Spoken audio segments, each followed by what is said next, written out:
Okay, students, welcome to the lecture. Previous lecture में हमने discuss किया था what are the various components and the process is loaded into the memory. जब एक process memory में load होता है उसके कौन कौन से components होते हैं. तो there are four different sections जब हम एक process memory में load करते हैं. So वो कौन कौन से sections हैं? Data section है, कोड सेक्शन है, स्टैक है, हीप है, ठीक है. तो कोड सेक्शन में हमने देखा था कि कोड सेक्शन को हम टेक्स्ट सेक्शन भी कहते हैं और इसमें हमारा प्रोग्राम का कोड जो है वो. नंबर 2 जो डेटा सेक्शन है उसमें हमने हमारे ग्लोबल वेरिएबल्स जो हम प्रोग्राम में ग्लोबल वेरिएबल्स बनाते हैं वो डेटा सेक्शन में होते हैं.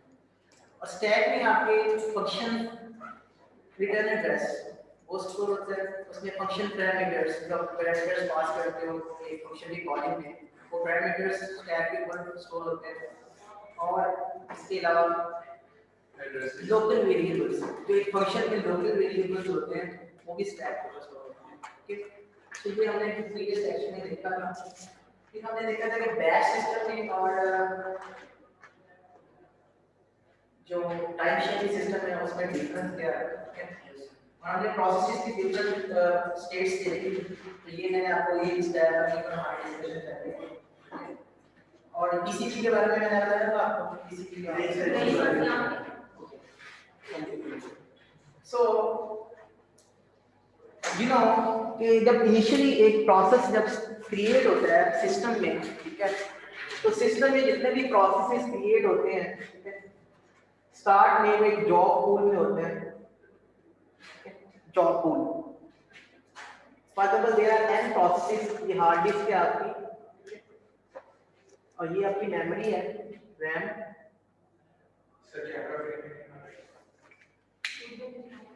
कैमरा कैमरा में नहीं आ रहा. ओके सो जॉब पूल में आपके नंबर ऑफ प्रोसेसेस जो इनिशियली क्रिएट होते हैं जिनकी स्टेट जो है वो न्यू होती है, क्या वो सारे के सारे जॉब पूल के ऊपर होते हैं. ठीक है, जॉब पूल आपका हार्ड डिस्क पे है. ओके, हार्ड डिस्क का मतलब ये है कि आपके पास इनिशियली यहाँ पे P1, P2, P3 and so on Pn processes जो हैं वो न्यू स्टेट में है. 100 प्रोसेसेस आपने क्रिएट कर दिए, सारे के सारे मेमोरी में लोड नहीं होते. ठीक है, तो इनमें से जो प्रोसेसेस मेमोरी में लोड हो जाते हैं इसमें से बेसिकली वो कैंडिडेट होते हैं एग्जीक्यूशन के लिए. मींस फॉर एग्जांपल इनमें से अगर यहाँ पे 10 प्रोसेसेस हैं, 10 है, तो यहाँ पे P1, P2, P4, P6 और P9 ये प्रोसेसेस हमने मेमोरी में लोड कर दिए हैं, तो they are in the ready state. बाकी प्रोसेसेस जो है वो न्यू स्टेट में है, जो मेमोरी में लोड हो गए हैं वो रेडी स्टेट में है. अब इन प्रोसेसेस में से जिसको सीपीयू मिलेगा, ठीक है, वो रनिंग स्टेट में होगा. ओके, और रनिंग स्टेट में एक प्रोसेस है उसको सीपीयू एलोकेट किया है. ठीक है, सीपीयू एलोकेट करने का क्या मतलब है? जब हम एक प्रोसेस को सीपीयू एलोकेट करते हैं उसका क्या मतलब है? What is meant by CPU allocation?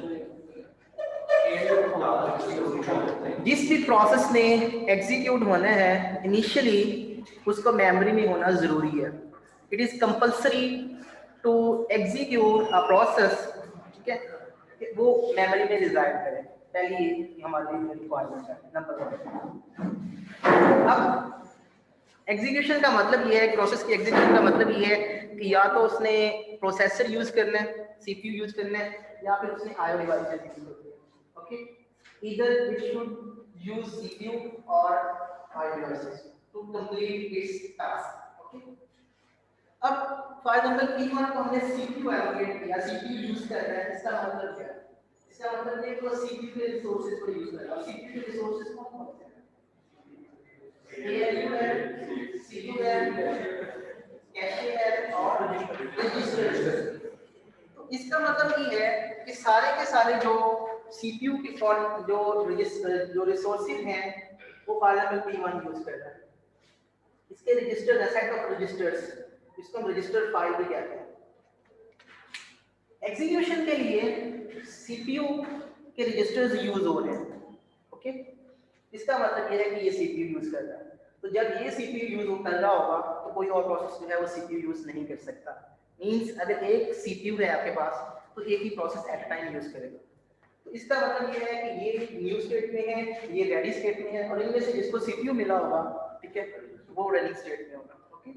अब ड्यूरिंग एग्जीक्यूशन P1 इसको आई डिवाइस की जरूरत पड़ गई, इसने कोई चीज प्रिंट करनी है, ठीक है, कंसोल के ऊपर इसने कोई चीज प्रिंट करनी है, तो ये सीपीयू रिलीज कर देगा, ठीक है।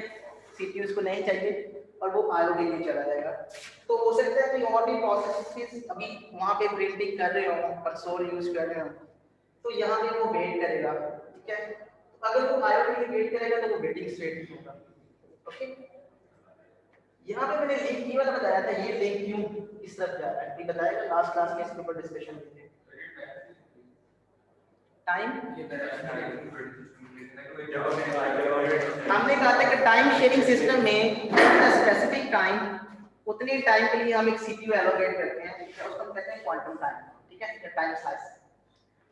अगर हमारा जो टाइम स्लाइस है 510 नैनोसेकंड है और जिस प्रोसेस को हमने सीपीयू एलोकेट किया है उसका 10 नैनोसेकंड का टाइम ओवर हो गया है, फिनिश हो गया है, तो उसको हमने स्टॉप करना है और न्यू प्रोसेस को हमने सीपीयू एलोकेट करना है। तो इसको स्टॉप करने के लिए, क्योंकि उसने अपनी मर्जी से रिलीज नहीं किया, उसने कोई आईओ नहीं कर ली, उसको हमने फोर्सफुली स्टॉप किया है, इसको कहते हैं प्रीएम्पशन। उसको फोर्सफुली हमने प्रीएम्प्ट किया है कि तुम्हारा टाइम स्लाइस खत्म हो गया है, अगर तुम्हारी जॉब कंप्लीट नहीं हुई तो तुम दोबारा यहाँ पे रेडी स्टेट में आके वेट करो, ठीक है। तो उसको हम दोबारा से रेडी स्टेट का लेबल लगा देते हैं, ओके। तो इस तरह से अगर उसकी एग्जीक्यूशन कंप्लीट हो जाती है तो टर्मिनेट स्टेट में चला जाएगा, ओके। तो स्टेट्स आपको क्लियर है, ये फ्लो जो है वो किस तरह से वर्क करता है, ओके। अब क्वेश्चन यहाँ पे ये है कि जब एक प्रोसेस को स्टॉप करेंगे, ठीक है, तो एक प्रॉब्लम आ सकता है, वो क्या है, वो प्रॉब्लम मैं थोड़ा सा आपको बताता हूँ। फॉर एग्जांपल ये मैंने मिक्स की एक इंस्ट्रक्शन है, ऐड की इंस्ट्रक्शन है, इसके नीचे सब्ट्रैक्ट की इंस्ट्रक्शन है, एंड सो ऑन। यहाँ पे भी इंस्ट्रक्शन है, ऊपर भी इंस्ट्रक्शन है, ओके। यहाँ पे हमने P1 को स्टॉप कर दिया, ठीक है, इसका टाइम स्लाइस खत्म हो गया। अब इसकी एग्जीक्यूशन रहती है, इसने और नंबर ऑफ इंस्ट्रक्शंस जो है वो एग्जीक्यूट करनी है, यहाँ पे इसका टाइम स्लाइस खत्म हो गया। अब हमने एक नया प्रोसेस P2 जो है उसको सीपीयू एलोकेट कर दिया। सीपीयू एलोकेट करने का क्या मतलब है, कौन से रजिस्टर। अब ये कह रहा था, ये P1 कह रहा था जब नेक्स्ट टाइम इसकी बारी आएगी, ये कह रहा है कि मैं R2 और R3 के जो कंटेंट्स होंगे उसको ऐड करूंगा और R1 में राइट करूंगा। अब मुझे जब ये बताएं कि जब इसको स्टॉप करेंगे और पूरा का पूरा सीपीयू इसको दे देंगे, दैट मींस ये रजिस्टर्स किसकी प्रॉपर्टी बन जाएगी, P2 की। P2 जो है इसके रजिस्टर्स के साथ जो मर्जी करें, ठीक है, रजिस्टर्स उसने यूज करने हैं, वो भी उसकी भी अपनी इंस्ट्रक्शन होगी, जहाँ पे जो कि R2 को यूज कर रही होंगी, R1 को यूज कर रही होंगी, रजिस्टर R3 को यूज कर रही होंगी, तो कंटेंट्स ओवरराइट हो जाएंगे कि नहीं हो जाएंगे, कंटेंट्स ओवरराइट हो जाएंगे। तो इसका क्या मतलब है कि अगर हमने प्रोसेस P1 की को यहाँ पे स्टॉप करना है और इसको रन करना है और दोबारा से जब हम P1 की एग्जीक्यूशन स्टार्ट करेंगे तो क्या स्टार्ट से स्टार्ट करेंगे या इधर से स्टार्ट करेंगे जहाँ पे स्टॉप किया, तो जहां से अगर हमने इसको स्टॉप किया था वहां से स्टार्ट करना है, तो उस वक्त जो इन रजिस्टर के कंटेंट्स होंगे वो वही होने चाहिए या जो मॉडिफाइड है वो होने चाहिए, वही होने चाहिए। तो क्या ये जो एक प्रोसेस को स्टॉप करना और दूसरे प्रोसेस को लोड करना, ठीक है, तो हमें क्या करना पड़ेगा, इस चीज को ओवरकम करना, जो स्टोर करना पड़ेगा। क्या स्टोर करना पड़ेगा, कैसे स्टोर करना पड़ेगा,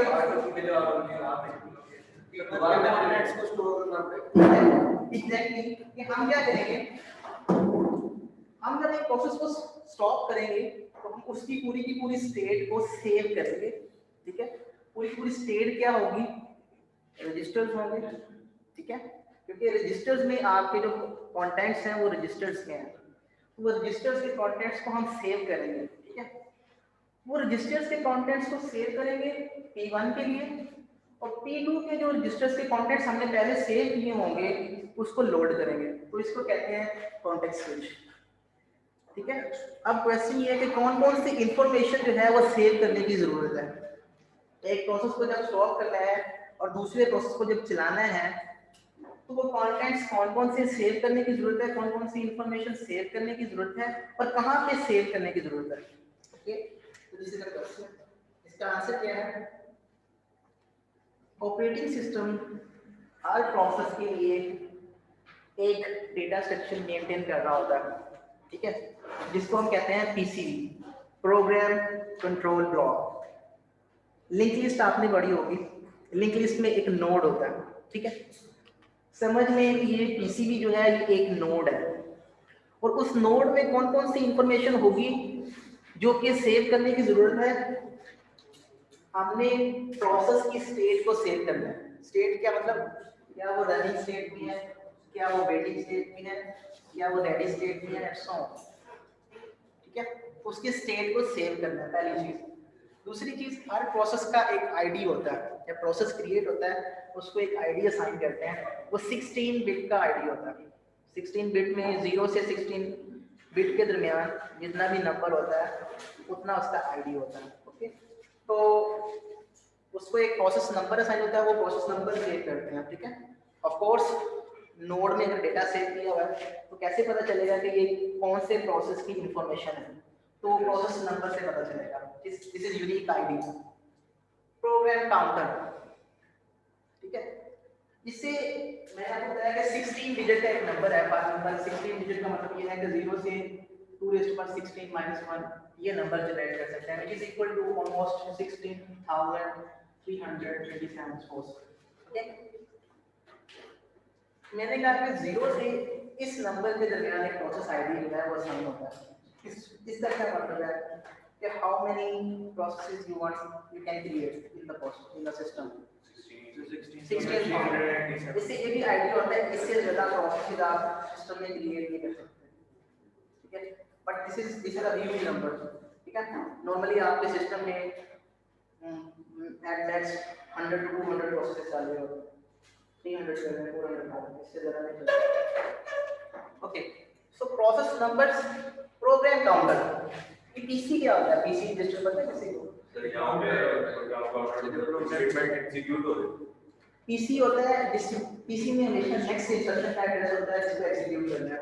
तो अगर हमने यहाँ पे इसको सेव किया है तो ऑफ कोर्स हमने नेक्स्ट इंस्ट्रक्शन नेक्स्ट टाइम जब चलानी है तो हमने यहाँ से स्टार्ट करना है, तो उसका एड्रेस सेव करना पड़ेगा, तो वो प्रोग्राम काउंटर जो है वो सेव करना पड़ेगा, ठीक है। तो that is why we are saving PC register. Registers, जितने भी रजिस्टर हैं जनरल पर्पस रजिस्टर्स, निप्स की बात करें तो R1 ये सारे के सारे रजिस्टर, ठीक है। x86 के अपने रजिस्टर हैं, डेटा रजिस्टर है, एड्रेस रजिस्टर है, बला बला। तो सीपीयू में जितने भी रजिस्टर हैं वो सारे के सारे सेव कर लेते हैं। प्रोग्राम काउंटर में नेक्स्ट इंस्ट्रक्शन का एड्रेस होता है, नेक्स्ट इंस्ट्रक्शन का जो कि एग्जीक्यूट होनी है। मेमोरी लिमिट्स, जब एक प्रोसेस मेमोरी में लोड होता है, ठीक है, तो उसके लिए दो इंफॉर्मेशन स्टोर करने की जरूरत होती है जिसको हम मेमोरी लिमिट्स कहते हैं। एक होता है बेस रजिस्टर, बेस एड्रेस जो कि बेस रजिस्टर में स्टोर होता है, ठीक है। एक होता है लिमिट एड्रेस। बेस एड्रेस में क्या होता है, जहां पे स्टार्टिंग एड्रेस होता है, बेस एड्रेस में आपका स्टार्टिंग एड्रेस होता है, स्टार्टिंग एड्रेस। ओके, ये प्रोसेस जो है वो कहां पे मेमोरी में लोड है, उसका जो फर्स्ट एड्रेस होता है मेमोरी में वो बेस एड्रेस कहलाता है, ठीक है। ओके, लिमिट एड्रेस में क्या होता है? लिमिट एड्रेस में होता है size of the process. Limit address में एंडिंग एड्रेस नहीं होता, लिमिट एड्रेस में होता है size of the process. For example starting address जो है वो है 10, ठीक है, और जो साइज है वो है सपोज 01, ठीक है। एंडिंग एड्रेस कैसे निकालेंगे? इन दोनों को प्लस करके, इन दोनों को प्लस करेंगे, ठीक है, तो ये आपके पास जो है ये एंडिंग एड्रेस होगा। Okay, done. तो बेस एड्रेस और लिमिट एड्रेस ये भी हमें सेव करना पड़ेगा कि हमारा जो प्रोसेस है वो एक्चुअल में स्टोर कहाँ पे है, ठीक है, उसकी लिमिट्स हैं। और उस प्रोसेस ने जितनी भी फाइल ओपन की हुई हैं उन फाइल के ऑफसेट्स जो हैं वो भी सेव करते हैं। ये जब हम स्टोरेज मैनेजमेंट पढ़ते हैं तो उसमें आपको मैं बताऊंगा कि डिटेल में फिर इसमें आप क्या क्या चीजें जो है स्टोर करते हैं। लेकिन ये इंफॉर्मेशन जो है जब एक प्रोसेस को हमने स्टॉप करना है ये इंफॉर्मेशन जो है वो सेव करनी पड़ेगी। क्या हर प्रोसेस के लिए सेम कंटेंट्स या सेम साइज सेव करना पड़ रहा है इन मेमोरी या डिफरेंट है? प्रोसेस टू प्रोसेस वेरी कर रहा है। दोबारा सोचें, रिपीट करते हैं। क्वेश्चन ये है कि P1 को स्टॉप करेंगे तो कितना डेटा स्टोर सेव करना पड़ेगा, P2 को, P3 को, P4 को जब सेव करेंगे इसके कंटेंट्स को जो भी यहाँ पे मेंशन है, ये process to process contents vary करेंगे, साइज उसका वेरी करेगा या सेम साइज जो है सबके लिए सेव करना पड़ेगा हर जगह? सेम लिमिट एड्रेस जो है सबका डिफरेंट होगा तो सर हम साइज की बात कर रहे हैं, कॉन्टेक्स्ट की बात कर रहे हैं। कॉन्टेक्स्ट कितने सेव करने पड़ेंगे? Process to process context vary करेंगे या process to process same context? मतलब बात ये है नंबर ऑफ बाइट्स, जितनी नंबर ऑफ बाइट्स सेव करनी है वो नंबर ऑफ बाइट्स डिफरेंट होंगी या नंबर ऑफ बाइट्स सेम होंगी? ये क्वेश्चन। ये नंबर ऑफ बाइट्स है ना, प्रोसेस स्टेट है इसके लिए फॉर एग्जांपल 2 बाइट्स चाहिए, प्रोसेस नंबर है इसके लिए 2 बाइट्स चाहिए, फॉर एग्जांपल प्रोग्राम काउंटर है इसके लिए 4 बाइट्स या 1 बाइट्स चाहिए अकॉर्डिंग टू आर्किटेक्चर। तो सेम नंबर ऑफ बाइट्स चाहिए हर प्रोसेस के लिए या डिफरेंट?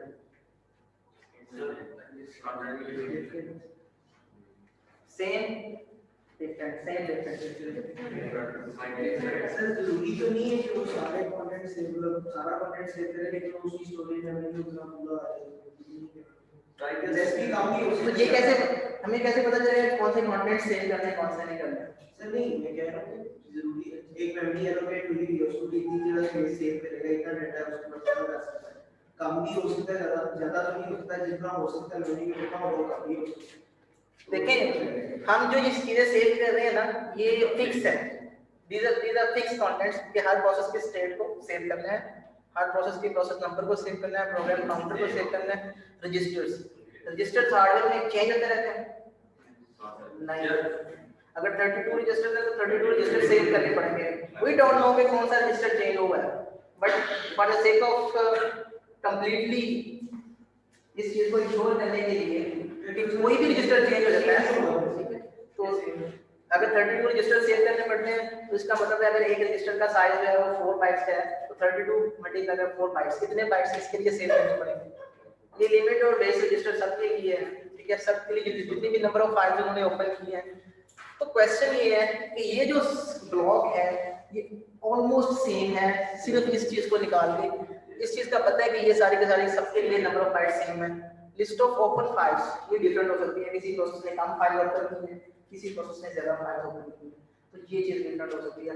लेकिन अगर हम इसको भी कंसीडर कर लें कि मैक्सिमम नंबर ऑफ फाइल्स जो है वो इतनी फाइल्स एक प्रोसेस ओपन कर सकता है और उतनी बाइट्स हम हर दफा सेव करेंगे, ठीक है, तो उस केस में सबके सब जो ये वाला ब्लॉक है इसका ब्लॉक का साइज जो है वो सेम हो जाएगा, ठीक है। तो हर जब भी हम एक प्रोसेस को सेव करेंगे और दूसरे प्रोसेस की स्टेट को लोड करेंगे तो there would be a fix time उसके लिए, इसको कहते हैं कॉन्टेक्स्ट स्विच। तो कॉन्टेक्स्ट स्विच के लिए टाइम जो है वो हर दफा सेम ही लगेगा, ओके, जब भी हम कॉन्टेक्स्ट स्विच कर रहे होंगे हमें सेम टाइम लगेगा। तो ये जो सारी इंफॉर्मेशन है जिस नोड में सेव होती है उसको हम कहते हैं प्रोसेस कंट्रोल ब्लॉक, पीसीबी, ठीक है। तो पीसीबी में ये सारी की सारी इंफॉर्मेशन जो है वो आपकी स्टोर होती है, ठीक है,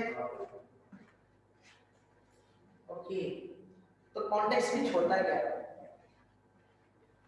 दो प्रोसेसेस हैं P0 वो एग्जीक्यूट हो रहा था, यहाँ पे उसने CPU रिलीज कर दिया, क्यों? क्योंकि उसने आयो कर दी रिस्पांस, इंटरप्ट आ गया, सिस्टम कॉल आ गया, व्हाटएवर, ठीक है। अब इसके ऊपर भी बात करते हैं, उसकी स्टेट को सेव करेंगे, सेव स्टेट PCB1 PCB0 की स्टेट को सेव करेंगे।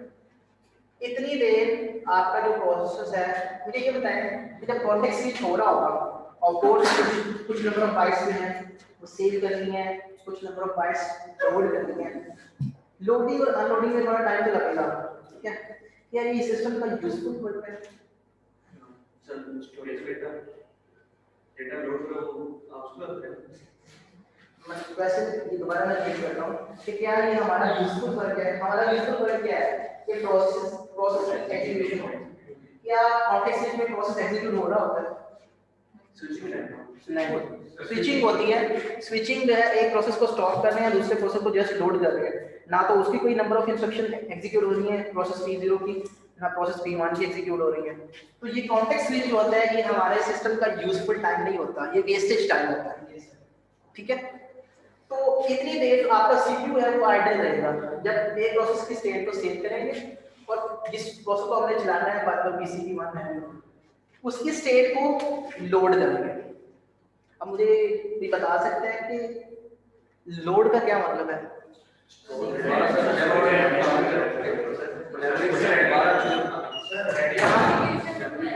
पीसीबी से रजिस्टर में लोड करना। तो पीसीबी कहाँ पे होगा फिर?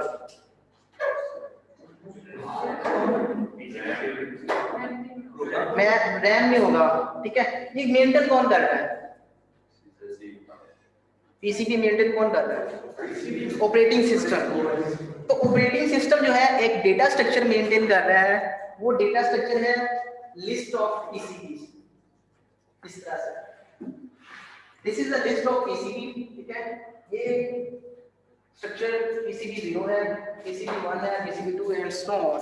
तो there are lot of list जो कि पीसीबी जो आपका ऑपरेटिंग सिस्टम है वो मैनेज कर रहा होता है। ठीक है।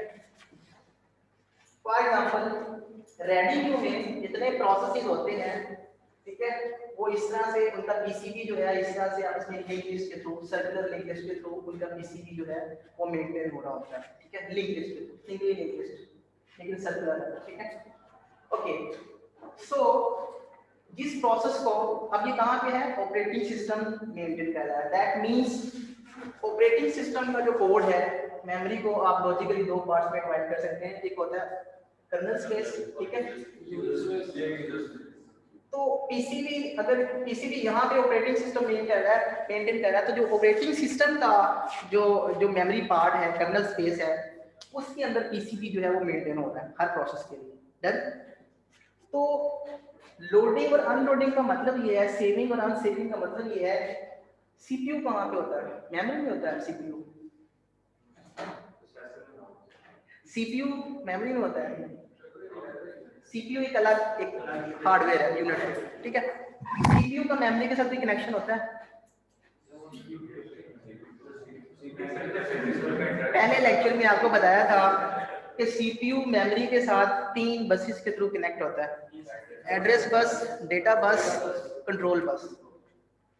तो मेमोरी इज समवेयर हियर, ये मेमोरी है और सीपीयू इज समवेयर हियर। ठीक है।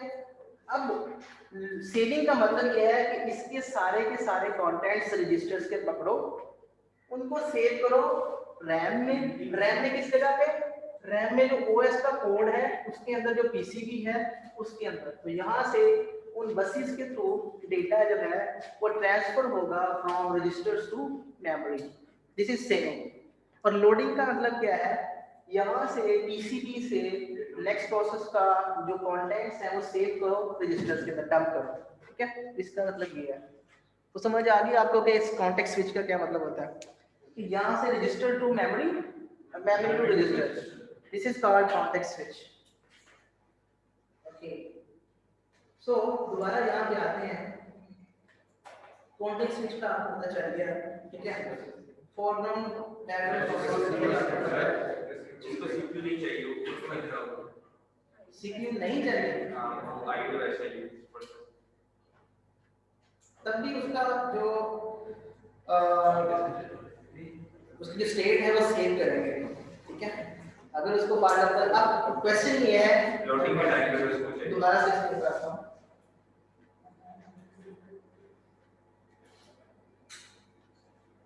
ठीक है। तो यहाँ पे हम थे, प्रोसेस P0 को स्टॉप किया, उसके स्टेट को सेव किया और नेक्स्ट प्रोसेस की स्टेट को लोड किया। वो चलना शुरू हो गया। ये जो ब्लू कलर में आपको नजर आ रहा है यहाँ पे, ये इसके एग्जीक्यूशन है।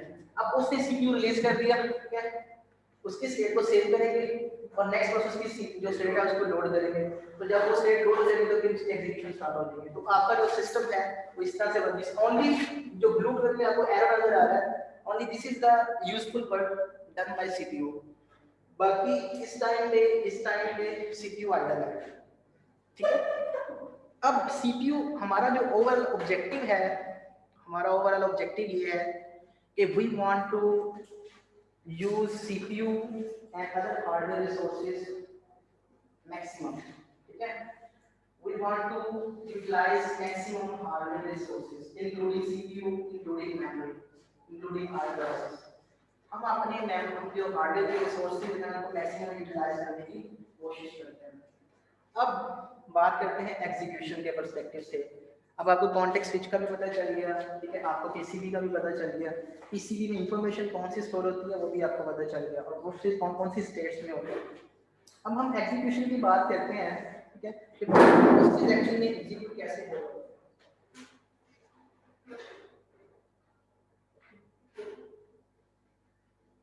ओके, एक्चुअल में जो सिस्टम है आपका वो 3 क्यूज जो है वो मेंटेन कर रहा होता है, जिसको हम स्केड्यूलिंग क्यूज कहते हैं। प्रोसेसेस को मैनेज करने के लिए there are 3 queues maintained by operating system. The first queue is actually called job queue. जितने भी प्रोसेसेस आपके सिस्टम में क्रिएट होते हैं वो जॉब क्यू में क्रिएट होते हैं, ठीक है। तो जॉब क्यू में जो जब इनिशियली प्रोसेस क्रिएट होंगे तो वो जॉब क्यू में होंगे। जॉब क्यू जो है वो आपकी बेसिकली ऐसे प्रोसेसेस जो अभी मेमोरी में लोड नहीं हुए, जितने सारे के सारे जो प्रोसेसेस हैं वो जॉब क्यू में, और उनकी स्टेट न्यू है, ठीक है, वो जॉब क्यू में, उसको हम जॉब पूल भी कहते हैं, ठीक है। इनमें से किन प्रोसेसेस को मेमोरी में लोड करना है, ठीक है, इसको कहते हैं स्केड्यूलिंग। ये एक स्केड्यूलिंग टास्क है, ठीक है, स्केड्यूल करना, ठीक है। फॉर एग्जाम्पल कौन सा रूम किस क्लास को एलोकेट करना है, टाइमिंग, इसको कहते हैं स्केड्यूलिंग मैनेजमेंट। यहाँ पे भी मेमोरी जो है हमारा एक लिमिटेड रिसोर्स है। मेमोरी कोई इनफाइनाइट मेमोरी नहीं है, there are limited memory, 4 GB memory, 8 GB memory. सारे के सारे प्रोसेसेस जो हैं वो मेमोरी में लोड नहीं किए जा सकते।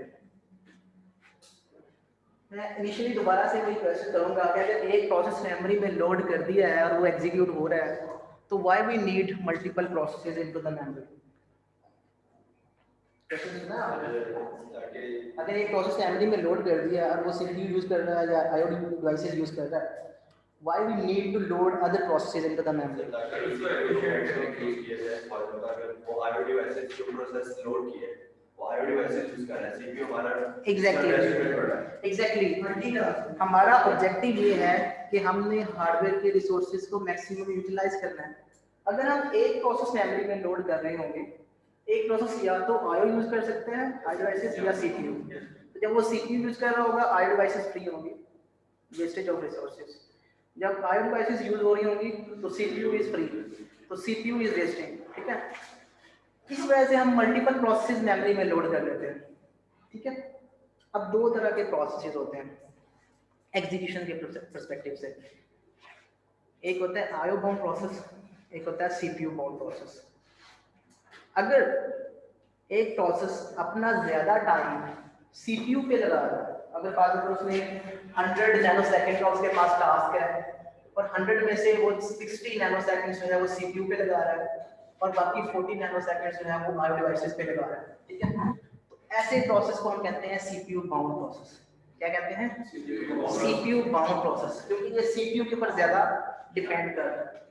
अगर एक प्रोसेस जो है वो 100 नैनोसेकंड में 70 नैनोसेकंड आईओ पे लगा रहा है और 30 नैनोसेकंड जो है वो सीपीयू पे लगा रहा है, ठीक है, तो ऐसा जो प्रोसेस है उसको हम आईओ बाउंड प्रोसेस कहते हैं। तो द एग्जीक्यूशन के पर्सपेक्टिव से with respect to utilization of hardware resources we can divide processes into 2 types, okay। तो IO bound process और CPU bound process का आपको समझ आ गई? कौन बताएगा CPU bound process क्या होता है? जो भी प्रोसेस हो रहा है वो ज्यादा मतलब क्या है बेस करता है, कोई प्रोसेस थोड़ा सीपीयू पे ज्यादा बेस करता है, कोई सीपीयू और आना चाहिए। अगर एक प्रोसेस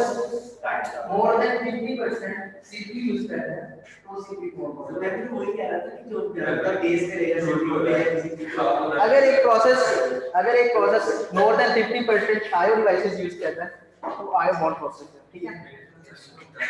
अब मुझे ये बताएं, हमने ये कहा था एक प्रोसेस अगर मेमोरी में लोड होगा तो वो या तो CPU यूज कर रहा होगा या वो IO कर रहा होगा, ओके। तो हमने मल्टीपल प्रोसेसेस जो है वो मेमोरी में लोड कर दिए। अब सारे के सारे जो प्रोसेस अगर मेमोरी में हमने लोड कर दिए हैं, ठीक है, वो सारे के सारे हैं ही CPU बाउंड, उन्होंने IO करनी ही नहीं है, उन्होंने CPU यूज करना है। क्या IO डिवाइसेस यूज होंगी? और अगर सारे के सारे प्रोसेस जो है वो IO बाउंड होंगे, ठीक है, उन्होंने CPU बहुत कम माइनर यूज करना है, ठीक है, या यूज ही नहीं करना, तो क्या CPU यूज होगा? तो इसका मतलब ये है कि जॉब पूल में से हमने क्या करना है, mixture of CPU bound and IO bound process जो है वो मेमोरी में लोड करने हैं, तब हमारा वो ऑब्जेक्टिव अचीव होगा। अदरवाइज मल्टीपल प्रोसेस मेमोरी में लोड करने से हमारा ऑब्जेक्टिव अचीव नहीं होगा। समझ आइए इस बात की? कौन कौन सो रहा है? आपने सुना मैंने क्या कहा? मैंने ये कहा था कि हम एक प्रोसेस से ज़्यादा मेमोरी में प्रोसेस इस वजह से लोड करते हैं कि हम अपने जो हार्डवेयर के रिसोर्सेज हैं उनको मैक्सिमम यूटिलाइज करने की कोशिश करते हैं, ट्राई करते हैं। We want to utilize maximum hardware resources, तो हम मल्टीपल प्रोसेस मेमोरी में लोड करते हैं। अब हम अगर मल्टीपल प्रोसेस मेमोरी में लोड करके भी हमारा ऑब्जेक्टिव अचीव नहीं हो रहा, तो फायदा मल्टीपल प्रोसेस मेमोरी में लोड करने का वो कैसे नहीं हो रहा? अगर सारे के सारे प्रोसेस CPU बाउंड है। अब अगर आपको CPU बाउंड की डेफिनेशन नहीं आती तो आपको बातें समझ नहीं आएगी, ठीक है। तो CPU बाउंड प्रोसेस ऐसा प्रोसेस होता है जो अपना ज्यादा टाइम CPU यूज करने में लगाता है। तो अगर सारे के सारे प्रोसेसेस मेमोरी में जो लोड हुए हैं CPU बाउंड है, तो IO डिवाइस फिर भी यूज नहीं होगी, तो फिर क्या करना पड़ेगा? इसका सोल्यूशन क्या है? तो आपने बता दिया इनका सोल्यूशन क्या है कि mixture of CPU bound and IO bound process जो है वो मेमोरी में लोड करें। मिक्सचर ऑफ CPU क्वेश्चन ये है, प्रोसेस अभी एग्जीक्यूट होगा नहीं, पहले कैसे पता चलेगा कि CPU बाउंड है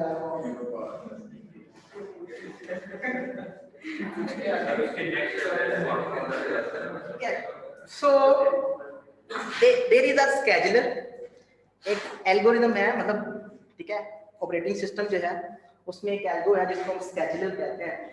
तो वो स्केड्यूलर उसको कहते हैं लॉन्ग टर्म स्केड्यूलर। क्या कहते हैं? Long term scheduler. उसका ये काम होता है, वो जो कंपोनेंट है ऑपरेटिंग सिस्टम का, उसका ये काम होता है कि उसने जितने भी प्रोसेस जॉब पूल में क्रिएट हुए हैं ना, उसमें से कुछ प्रोसेस सेलेक्ट करने हैं और मेमोरी में लोड करने हैं, उसका ये टास्क है। So there is a scheduler which is called long-term scheduler. तो इस चीज की क्या गारंटी है कि वो सही लोड करेगा? हाँ, अभी इसके ऊपर आता है। तो लॉन्ग टर्म स्केड्यूलर जो है उसका ये टास्क होता है कि उनमें से वो प्रोसेस जो है वो मेमोरी में लोड करे, और उसको टास्क ये साइन किया जाता है भाई कि खुदा के लिए मिक्सचर ऑफ CPU और IO बाउंड प्रोसेस जो है वो मेमोरी में लोड करना। तो हम उससे ये एक्सपेक्ट कर रहे होते हैं, ठीक है, लॉन्ग टर्म प्रोसेस स्केड्यूलर से, ठीक है। अभी इसके ऊपर बात करते हैं, लेकिन अभी मैं थोड़ा सा और आगे जाने जा रहा हूँ। लॉन्ग टर्म स्केड्यूलर जब प्रोसेस मेमोरी में लोड कर देता है, ठीक है, तो ये सारे के सारे प्रोसेस में they are ready to execute. ये न्यू स्टेट में है, जितने स्टेट प्रोसेस मेमोरी में लोड हो गए वो रेडी स्टेट में चले गए। यहाँ से एक प्रोसेस को पिक करना है, ठीक है, जिसको CPU एलोकेट करना है, ठीक है। CPU एलोकेशन का क्या मतलब है वो पता चल गया हमें। इनमें से किसी एक प्रोसेस को पिक करना है, वो कौन सा प्रोसेस होगा, वो कौन सा क्राइटेरिया होगा, वो हम आगे स्केड्यूलिंग एल्गोरिथम्स में डिस्कस करेंगे। राउंड रॉबिन है, फर्स्ट कम फर्स्ट सर्व है, शॉर्टेस्ट जॉब फर्स्ट है, लॉन्गेस्ट जॉब फर्स्ट है, जिसकी जॉब सबसे छोटी है उसको पिक कर लो, जिसकी जॉब सबसे लंबी है उसको पिक कर लो, ब्ला ब्ला ब्ला। डिपेंडिंग ऑन कौन सा भी क्राइटेरिया, इनमें से कोई एक प्रोसेस पिक होता है, उसको CPU एलोकेट करते हैं, ठीक है। ये काम कौन करता है? ये काम करता है शॉर्ट टर्म स्केड्यूलर।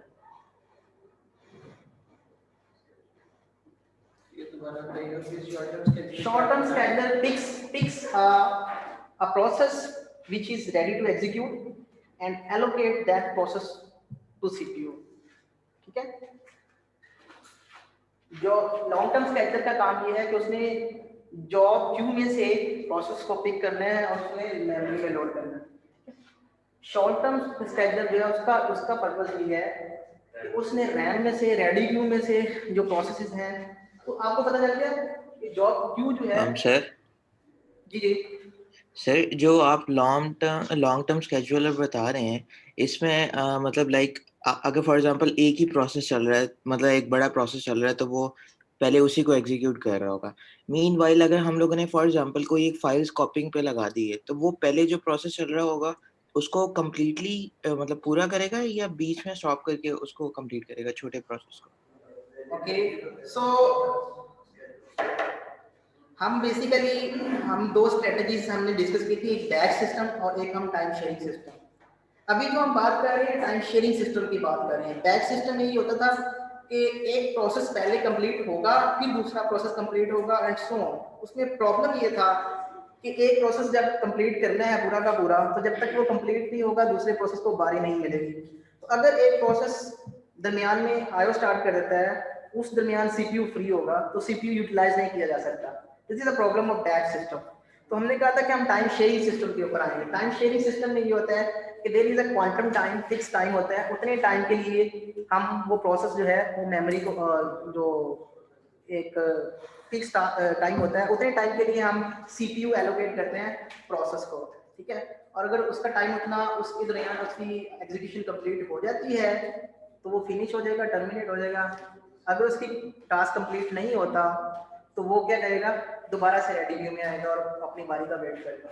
तो हम टाइम शेयरिंग सिस्टम की बात कर रहे हैं, ठीक है, जिसमें हमारे पास एक टाइम इंटरवल होता है, उतने टाइम के लिए हम एलोकेट करते हैं सीपीयू। अगर उसका टास्क कंप्लीट हो गया तो वो टर्मिनेट हो जाएगा, अदरवाइज वो दोबारा से रेडी क्यू में होगा और प्रोसेसर जो है वो दूसरे प्रोसेस को मिल जाएगा, ठीक है। तो ये आपके क्वेश्चन का आंसर है। Long term scheduler, short term scheduler, दोनों की जॉब्स मैंने आपको बता दी, दोनों की जॉब्स क्या है। इसका नाम लॉन्ग टर्म स्केड्यूलर क्यों है, इसका नाम शॉर्ट टर्म स्केड्यूलर क्यों है? लॉन्ग टर्म का मतलब होता है there is a time span, ठीक है, ठीक है, स्प्रिंग टर्म, ठीक है, fall term, there is time frame, long time frame, short time frame. इसका मतलब है स्केड्यूलर लॉन्ग टाइम फ्रेम लेगा, क्यों?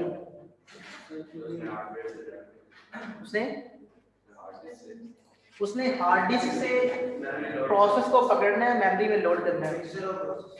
इसने शॉर्ट टर्म ने क्या करना है, इसने रैम से पकड़ना है और सीपीयू एलोकेट करना है उसको, मींस के पीसीबी से उसके जो कंटेंट्स हैं, पीसीबी जो उसके कंटेंट्स पड़े हुए वो लोड करने हैं। तो क्या हार्ड डिस्क से मेमोरी में जाना फास्टर है या रैम से सीपीयू में जाना फास्टर है? रैम से सीपीयू में कॉपी करना फास्टर है, ठीक है। That is why it is called long term scheduler, it is called short term scheduler, ठीक है, because IO devices are almost 100 times slower than memory. अगर मेमोरी से कोई चीज़ रीड करनी है और IO डिवाइस से कोई, फॉर एग्जांपल हार्ड डिस्क से कोई चीज़ रीड करनी है तो 100 टाइम्स स्लोअर होती है ऑलमोस्ट, ये वाली है हार्ड डिस्क, ओके। तो दैट इज व्हाई ये ज़्यादा टाइम लेगा, ठीक है। अब मुझे ये बताएं कि ये इन्वोक कब कब होंगे। फॉर एग्जांपल एक सिस्टम रनिंग है system, long term scheduler invoke कब कब होगा? इन्वोक का मतलब समझते हैं, चलेगा कब कब? जब भी चलेगा टाइम ज्यादा लेगा, इतना पता चलेगा, लेकिन चलेगा कब कब? अभी फॉर एग्जांपल ये प्रोसेस मेमोरी में चल रहा है, ठीक है, कब इन्वोक होगा? जब हमारे पास जगह होगी रैम में जगह कब बनेगी? जब प्रोसेस एक टर्मिनेट हो जाएगा, जब प्रोसेस एक टर्मिनेट हो जाएगा तब तक जगह नहीं बनेगी, जब प्रोसेस टर्मिनेट नहीं होगा। तो जब तक प्रोसेस टर्मिनेट नहीं होगा जगह नहीं बनेगी। इसका मतलब ये है कि जब एक प्रोसेस टर्मिनेट हो जाएगा या दूसरा प्रोसेस, अब जरूरी नहीं है कि एक प्रोसेस टर्मिनेट हो गया उसकी जगह पे एक नया प्रोसेस आ सकता है, इट माइट पॉसिबल कि कोई भी ना, क्यों? क्योंकि जिस प्रोसेस को हमने टर्मिनेट किया उसने वो स्मॉलर हो, जिसको लोड करना है वो लार्जर हो। तो इट माइट पॉसिबल कि 2-3 टर्मिनेट हो फिर एक नया प्रोसेस लोड हो, या इट माइट पॉसिबल कि एक टर्मिनेट हो, 4-5 नए प्रोसेस लोड हो जाए मेमोरी में, तो it all depends. Okay, so invoking तब होगी लॉन्ग टर्म प्रोसेस स्केड्यूलर की जब प्रोसेस टर्मिनेट होने, ओके। और शॉर्ट टर्म स्केड्यूलर की इन्वोकिंग कब होगी?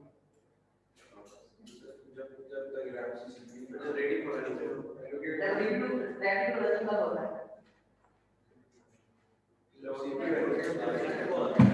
एक प्रोसेस को हमने सीपीयू एलोकेट किया है, मींस क्वेश्चन रिवाइज करता हूं, कॉन्टेक्स्ट स्विच कब होगा? जब कॉन्टेक्स्ट स्विच होगा तब शॉर्ट टर्म स्केड्यूलर चलेगा, ठीक है। तो कॉन्टेक्स्ट स्विच कब होगा? जब से उसका टाइम स्लाइस खत्म हो जाएगा और जब वो एग्जीक्यूट हो जाएगा और वही टर्मिनेट हो गया तो वो कंडीशन होगी। और तो या जब पीसीबी में उसको कॉन्ट्रैक्ट सेव करना है, कब करना है? जब वही बात कर रहे हैं, कब करना है हमने। तो रनिंग, जब एक प्रोसेस रनिंग में होगा, जब हम उसको रनिंग स्टेट में होगा एक प्रोसेस, उसको स्टॉप करेंगे तो एक स्टॉप रीजन ये है कि वो अपनी मर्जी से रिलीज कर रहा है प्रोसेस को, अपनी मर्जी से वो प्रोसेसर कब रिलीज करेगा। एक केस क्या होता है कि वो उसका टास्क कंप्लीट हो गया, वो टर्मिनेट होना चाहता है, वो सीपीयू रिलीज कर देगा, उस केस में शॉर्ट टर्म स्केड्यूलर चलेगा। नंबर 2, जब उसका टाइम स्लाइस खत्म हो जाएगा, हम फोर्सफुली इसको रोकेंगे, प्रीएम्प्ट करेंगे और दूसरे उसकी स्टेट को सेव करेंगे, दूसरे प्रोसेस को लोड करेंगे, मींस नया प्रोसेस दोबारा से शेड्यूल होगा। जब नया प्रोसेस शेड्यूल होगा तो शॉर्ट टर्म स्केड्यूलर चलेगा कि उसने बताना है कि कौन सा प्रोसेस में है, उसको शेड्यूल करना है, ठीक है, इसको मतलब प्रोसेसर एलोकेट करना है। तो जब टाइम स्लाइस खत्म हो जाएगा किसी भी प्रोसेस का। नंबर 3, अगर एक प्रोसेस चल रहा है, उसने आईओ कर दी है, वो सीपीयू अपनी मर्जी से रिलीज करेगा और आईओ करने के लिए, ठीक है, ये तीसरी कंडीशन हो सकती है जब आपका शॉर्ट टर्म स्केड्यूलर जो है वो चलेगा। क्यों? क्योंकि जब भी सीपीयू ने आइडल होना है तब शॉर्ट टर्म स्केड्यूलर ने देखना, अच्छा सीपीयू फ्री है, ये लो ये प्रोसेस, इसको एग्जीक्यूट करो। जब भी वो फ्री होगा उसको वो एक प्रोसेस पकड़ेगा और उसको दे देगा, उसका टास्क ये है कि उसने सीपीयू को कीप बिजी, उसको बिजी रखना, ओके। लॉन्ग टर्म स्केड्यूलर ज्यादा चलेगा या शॉर्ट टर्म स्केड्यूलर? तो दो डिफरेंसेस पता चल गए कि लॉन्ग टर्म स्केड्यूलर टाइम ज्यादा लेता है, ये टाइम कम लेता है, लेकिन ये लेस फ्रीक्वेंट है, ये मोर फ्रीक्वेंट है, ठीक है। फॉर एग्जांपल हो सकता है कि एक टाइम फ्रेम में, फॉर एग्जांपल 1 मिनट में लॉन्ग टर्म स्केड्यूलर जो है एक दफा इन्वोक हो और शॉर्ट टर्म स्केड्यूलर जो है वो 200 टाइम्स इन्वोक हो, इट माइट पॉसिबल। और 1 मिनट में एक दफा के लिए इन्वोक हुआ है, हो सकता है ये फॉर एग्जांपल 1000 नैनो सेकंड ले ले और ये 200 टाइम्स चल के 1000 नैनो सेकंड ले ले, ठीक है। तो इट माइट पॉसिबल, ओके। अब मैं आपके क्वेश्चन का आंसर, जो एक क्वेश्चन मैंने पूछा था आपसे कि क्वांटम टाइम क्या होगा, हम कहते हैं कि हम फिक्स टाइम दे देंगे, कितना टाइम देंगे एक प्रोसेस को, उसका डिसीजन क्या होगा? उसका डिसीजन आपने बताया था कि प्रोसेस के जो साइज है, नंबर ऑफ इंस्ट्रक्शंस है, उसकी बेस पे करेंगे। तो नंबर ऑफ इंस्ट्रक्शंस की बेस पे हम ये नहीं बता सकते कि प्रोसेस कम टाइम लेगा या ज़्यादा टाइम लेगा, ठीक है। क्यों? ये प्रोसेस में वाइल लूप लगा हुआ है, उसमें 4 इंस्ट्रक्शन है, हो सकता है वो 1 घंटा ले, आपने वो लूप जो है वो ट्रिलियन तक लगाया हुआ है, ट्रिलियन तक, ठीक है। तो नंबर ऑफ इंस्ट्रक्शन नहीं बता सकते हैं आप लोग कि कौन सा प्रोसेस जो है कितना टाइम लेगा और हमें क्वांटम टाइम कितना रखना चाहिए। लेकिन जो कॉन्टेक्स्ट स्विच है, कॉन्टेक्स्ट स्विच आप एक सिस्टम का इजीली आइडेंटिफाई कर सकते हैं। एक हार्डवेयर में अगर आपने नंबर ऑफ रजिस्टर जो है वो सेव करने हैं और दूसरे नंबर ऑफ रजिस्टर लोड करने हैं तो उसमें कितना टाइम लगेगा, वो फिक्स टाइम है। तो साइंटिस्ट रिसर्चर्स ये कहते हैं कि आपके सिस्टम की जो एफिशिएंसी है वो 90% होनी चाहिए। अब 90% का मतलब क्या है? आपने मुझे बताना है कि अगर मैं एक प्रोसेस P1 चला रहा हूँ, ठीक है, वो 50 नैनो सेकंड्स चलता है, हम जो क्वांटम टाइम है वो 50 नैनो सेकंड करेंगे। सपोज 50 नैनो सेकंड्स के बाद कॉन्टेक्स्ट स्विच करना है, कॉन्टेक्स्ट स्विच में भी 50 नैनो सेकंड लगते हैं सपोज। फिर प्रोसेस P2 जो है उसको 50 नैनो सेकंड मिलेंगे, फिर कॉन्टेक्स्ट स्विच होगा, फिर प्रोसेस P2 को 50 नैनो सेकंड्स मिलेंगे एंड सो ऑन। आप बता सकते हैं इस प्रोसेस इस सिस्टम की परफॉर्मेंस क्या है? परफॉर्मेंस का मतलब ये है कि कितने परसेंट आप काम कर रहे हैं, कितने परसेंट आपका टाइम वेस्ट हो रहा है। तो ये तो थोड़ी होती है क्योंकि ये तो टाइम लेवल सेम है हर एक प्रोसेस के बीच 15 नैनोसेकंड ही ले रहा है तो हर एक प्रोसेस को एग्जीक्यूट करने के हाँ 50 नैनोसेकंड हम उस प्रोसेस को ले रहे हैं, क्वांटम टाइम ये है हमारा 50 नैनोसेकंड के बाद कॉन्टेक्स्ट स्विच करना पड़ेगा, ऑब्वियसली इसका टाइम साइज खत्म होगा। कॉन्टेक्स्ट स्विच भी इटसेल्फ 50 नैनोसेकंड है और ये हमारे सिस्टम का वैल्यूएबल टाइमिंग है, वेस्टेज टाइम। फिर नेक्स्ट 50% यूटिलाइज हो रहे हैं, नेक्स्ट 50 वेस्ट हो रहा है, नेक्स्ट 50 जो है वो यूटिलाइज हो रहे हैं, नेक्स्ट 80 वेस्ट हो रहे हैं। तो हमारे जो सिस्टम की जो एफिशिएंसी है वो 50% है, ठीक है। हमने इस सिस्टम की एफिशिएंसी को 90% करना है। कॉन्टेक्स्ट स्विच का टाइम सेम ही है, क्वांटम टाइम क्या होना चाहिए? What should be this number?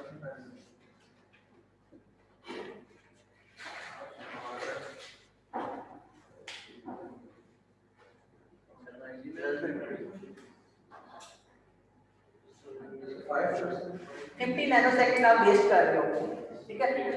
तो 50 समझ लो कि 10% है, क्या है 10% है। अगर किसी नंबर पे 10% 50 हो तो उसका 90% कितना होगा? एक मैथमेटिक्स का क्वेश्चन है सिंपल।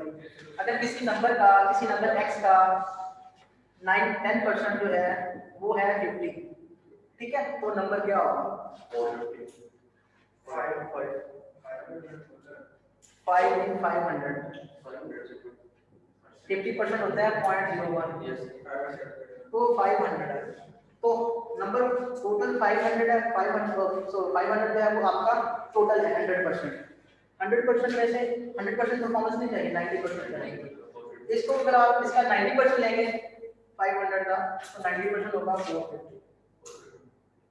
तो अगर आप सिस्टम की परफॉर्मेंस 90% चाह रहे हैं तो क्वांटम टाइम जो है वो इतना रखना चाहिए, ठीक है। तो आपके सिस्टम का जो भी कॉन्टेक्स्ट स्विच टाइम होगा उसके अकॉर्डिंगली आपका क्वांटम टाइम होगा। तो that is why we can calculate from the context switch time कि वो फिक्स होता है, ठीक है।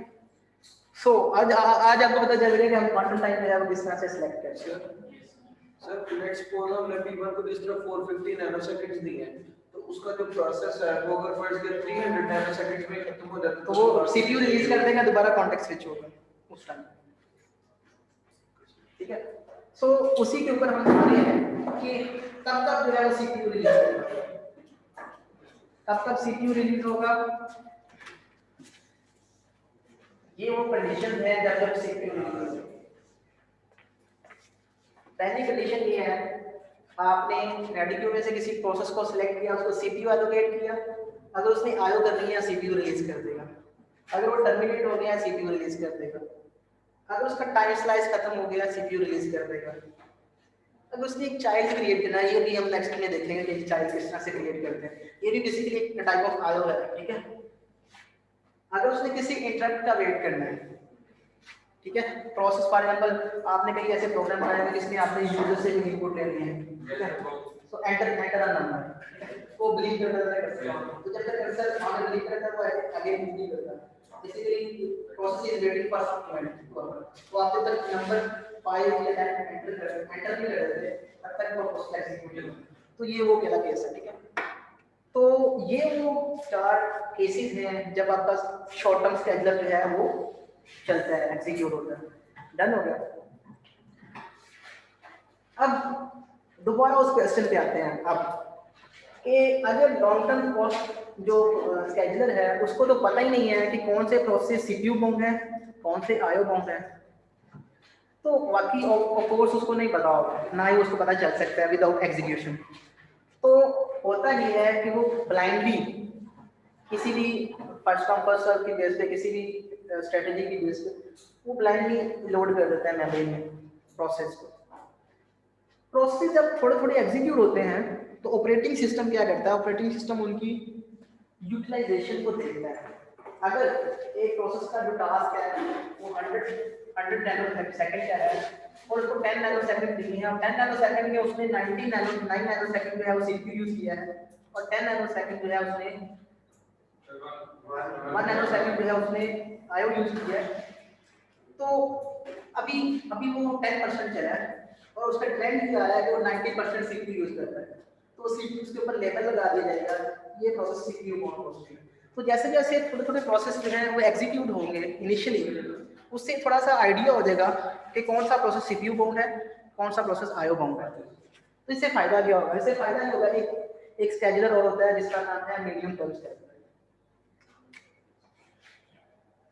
मीडियम टर्म स्केड्यूलर सर ये थोड़ा सा चलने के बाद अगर वो हार्ड आईओ के लिए हो गया हो जाए फिर दोबारा उसका ट्रेंड चेंज हो जाएगा, ठीक है। लेकिन एक ट्रेंड थोड़ा सा पता चल जाता है, थोड़ा सा एग्जीक्यूट हुआ तो थोड़ा सा आइडिया हो गया कि वो सीपीयू बाउंड प्रोसेस है या आईओ बाउंड प्रोसेस है। अब सारे के सारे प्रोसेस अगर नजर आ रहे हैं कि आईओ बाउंड है या सीपीयू बाउंड है, ठीक है, और मिक्सचर नहीं है, there is a scheduler which is called medium term scheduler. इसका काम ये होता है स्वैप आउट स्वैप इन करना। जो प्रोसेसेस चल रहे हैं थोड़े थोड़े एग्जीक्यूट हो चुके हैं, उनमें से किसी एक प्रोसेस को पिक करेगा, भाई वो कहेगा सारे के सारे प्रोसेस अगर सीपीयू बाउंड है, एक प्रोसेस को सीपीयू मिलता है, बाकी सारे बैठ के वेट कर रहे हैं, वो कहता है भाई कि आप इधर जो वेट कर रहे हो आप किसी और को बारी दो, आप निकलो बाहर, ठीक है। वो इसको स्वैप आउट करता है, ठीक है, किसी प्रोसेस को, और स्वैप स्पेस होती है, ठीक है, जॉब पूल में उसको दोबारा से नहीं करता swap out. There is another swap space, वो भी हार्ड डिस्क के ऊपर होती है, ठीक है। लेकिन स्वैप आउट जो है उसमें वो प्रोसेसेस जाएंगे जो पार्शियली एग्जीक्यूटेड है, ठीक है। सर सेव हो जाते हैं। हाँ जी, मतलब पूरा का पूरा प्रोसेस जो है यहाँ से निकाल के, प्रोसेस क्या होता है, 4 सेक्शन होते हैं, वो चारों के चारों सेक्शंस डंप कर दो। स्वैप टोकन दोबारा जब स्वैप इन होगा तो वो जितना 10% जो एग्जीक्यूट हुआ वो वहां से दोबारा चलेगा। ऑफ कोर्स अगर हमने वहां से नहीं चलाना तो फिर तो फायदा क्या उसका। तो स्वैप आउट जो है वो मीडियम टर्म स्केड्यूलर जो है, इसका दूसरा नाम स्वैपर भी है, स्वैपर। स्वैपर का पर्पस ये होता है कि ये इनमें से कुछ प्रोसेस जो कि मेमोरी में काफी देर से बैठे हुए हैं, उनका काम भी नहीं हो रहा और दूसरे प्रोसेस को मौका नहीं दे रहे, वो उनको वो बाहर निकाल देता है, स्वैप आउट कर देता है और फिर स्वैप इन करता है, ठीक है। तो ये स्वैपर का टास्क है, ठीक है। तो स्वैपर जो है वो बेसिकली इस तरह से सीपीयू से जब वो प्रोसेस जो है उसको बारी मिल जाती है, उसको स्वैप आउट भी कर सकता है और ये पार्शियली एग्जीक्यूटेड होते हैं, ठीक है। और फिर दोबारा से जब जरूरत पड़ती है, अब उसके ऊपर लेबल भी लग चुका है कि वो सीपीयू बाउंड है, उससे क्या होगा जब उसको स्वैप आउट करेगा तो जो लॉन्ग टर्म स्केड्यूलर है उसको मौका मिल जाएगा कि मेमोरी फ्री हो गई है, वो किसी और प्रोसेस को मेमोरी में लोड करेगा और फिर थोड़ा सा उसकी रनिंग होगी तो मीडियम टर्म स्केड्यूलर है उसको स्कैनिंग करने में पता चल जाएगा कि ये आईओ बाउंड है, ये सीपीयू बाउंड है, आईओ बाउंड है, ये सीपीयू बाउंड है। तो उनकी मिक्सचर्स को जो मिक्सचर्स को कंट्रोल करेगा वो मीडियम टर्म स्केड्यूलर है, ठीक है। लॉन्ग टर्म स्केड्यूलर इसको कंट्रोल नहीं कर सकता, मीडियम टर्म स्केड्यूलर इसको कंट्रोल करेगा। डिग्री ऑफ मल्टी प्रोग्रामिंग कौन कंट्रोल करेगा? Short term scheduler, long term scheduler, medium term scheduler. Degree of multi programming, degree of multi programming क्या होती है? How many processes are loaded into the memory, this is called degree of multi programming. अगर एक memory में 4 process load है तो degree of multi programming. अगर 10 process memory में लोड है सेम टाइम पे तो डिग्री ऑफ मल्टी प्रोग्रामिंग जो है वो 10 है। लॉन्ग टर्म करेगा क्योंकि लॉन्ग टर्म प्रोसेस जो है वो हार्ड डिस्क से प्रोसेस जो है वो मेमोरी में लोड करता है। How many process are loaded into the memory, this is called degree of multi programming. Number of process into the loaded into the memory is called degree of multi programming. अगर 4 process memory में load है तो degree of multi programming 4 है। अगर 6 process memory में load है तो degree of multi programming 6 है, ओके। तो अगर यहाँ पे हमें इसकी डिग्री ऑफ मल्टी प्रोग्रामिंग कितनी है? 5, 1 2 3 4 5, okay. So long term scheduler में डिफरेंस मैंने 3 बता दिए आपको। फ्रीक्वेंटली नहीं चलता, लॉन्ग टाइम लेता है और डिग्री ऑफ मल्टी प्रोग्रामिंग को कंट्रोल करता है, ओके। तो these are the various differences जो कि हमने डिस्कस किए हैं, ठीक है, between short term scheduler, long term scheduler and so on so forth, okay. The next class, very next class we will see कि अगर आपने प्रोसेस जो है वो क्रिएट करना है तो किस तरह से होगा, ओके। सर हम पहले एग्जीक्यूशन रिटर्न नहीं कर सकते ये सीपीयू बेसिक आईओ कैसे करेंगे? पहले तो एग्जीक्यूट करके शुरू में चेक करेंगे टाइम कितना ले जाएगा सीपीयू पहले प्रोसेस को एग्जीक्यूट करते हैं तो फिर सारा कैलकुलेशन नहीं करनी है, एग्जीक्यूट ही हो गया। एग्जीक्यूट के लिए सीपीयू की जरूरत पड़ेगी। वो कह रहा है कि एग्जीक्यूट करना है जिसका स्टैटिक टाइम की तो हमने कहा पार्शियल एग्जीक्यूट करते हैं, पार्शियल का मतलब 10% एग्जीक्यूट करके उसके आइडियल डालिए तो सीपीयू यूज कर रहे हैं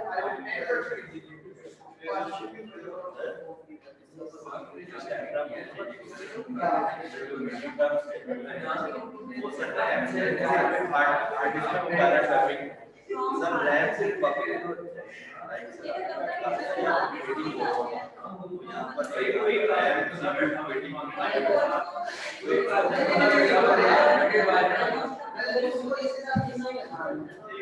उसको नहीं मिक्स करना ठीक है,